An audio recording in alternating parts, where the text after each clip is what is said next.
Hello सांग मैंने जय जगन्नाथ। तो सबुदिन भाई आज मुझे दुकान को पलि आसी सकाल सकाल सकाल 9 रु बर्तमान दुकान खोली सारी। बर्तमान जो कस्टमर आसिक पहुँचले पेट्रोल पकईले कलर बिकवा सब पेट्रोल बिकिदेव काली किसी लाभ हो। तो ये जो आप कस्टमर आसते आम पाक से बर्तमान कलर ने तो मिक्स कर दिहब जो कलर चाहिए से कलर मिक्स कर दौचु। तो सांग मैंने आपंकर जब किसी कलर दरकार ताले मत मेसेज करेंगे। तो ये देख बर्तमान सब कलर मिक्सिंग काम सरीगला। बर्तमान कस्टमर सब नहीं जी ये 3टा बाल्टी रेडी होकर अच्छी सहित तोड़ी गोटे भाई नहीं गाड़ी से जिनपत सब थोबे। तापर सांग मैंने संध्या जमी होगा मो जमा डेरी नक क्रिकेट किसी टाइम क्रिकेट खेल सारिक आम साहिर आम सांग मैंने छोट भाई मैंने आसते। तो ये देखते ये आम बैडमिंटन भी खेलू आगे दुकान आगे बैडमिंटन खेला होची। तो बर्तमान राति होगा 9टा एवं आ दुकान खोल किसी लाभ ना दुकान सब जिनपतर नहीं भितर रखीदे मु आ मो सान भाई मिसिकी सब जिनपतर सांग मैंने एमती हाँ दिन सारा पड़ूँ केत दुकान खोलू केत खेलू एमती दुकान पड़ूँ।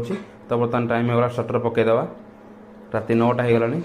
तो ब्लॉगटा आपको केमती लगा थे खाली कमेंट बॉक्स जनइबे। जय जगन्नाथ।